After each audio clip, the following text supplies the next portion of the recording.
வேண்டாம் கோபி. நான் அதிகமா பேச விரும்பல.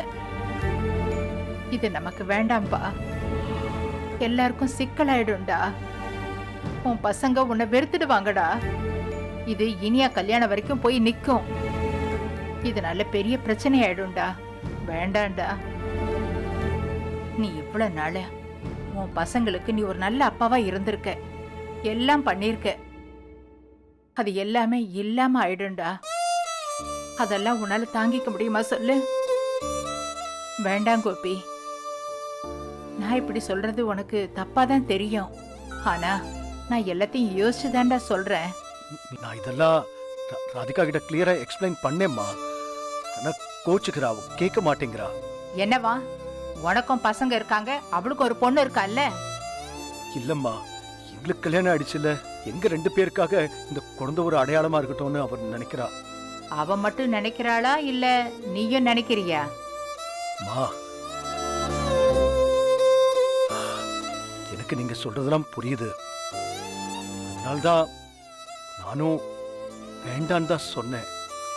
ஆனா ராதிகா கேக்குற மாதிரி இல்லம்மா. இவ்வளவு படிச்சிருக்கா, அறிவில்லையா அவளுக்கு? சரி இரு, நான் பேசுறேன்.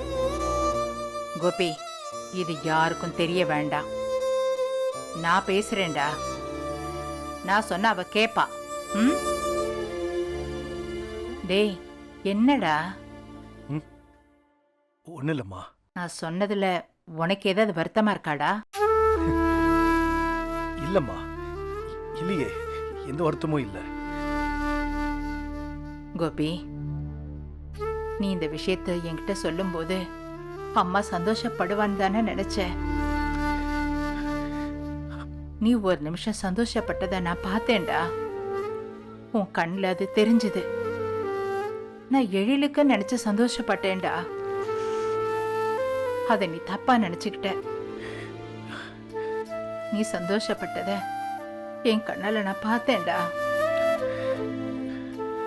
கொஞ்சம் யோசிச்சு பாரு. உன்னை மட்டும் நினைக்கிற நிலைமையில நான் இல்லடா. என்ன நடந்தாலும் எங்களை விட்டு போகாத பாக்கியா எங்க கூட இருக்கா. அவளை பத்தியும் நான் யோசிச்சாகணும்ல. அதுக்கப்புறம் உன் பிள்ளைங்கள பத்தியும் நான் யோசிக்கணும்ல. அவங்களா நீயான்னு வரும்போது அவங்க தாண்டா எனக்கு முக்கியம். நீ எனக்கு 2வது தான். நீயும் அப்படிதான் யோசிக்கணும். புரியுதா? புரியுதுமா.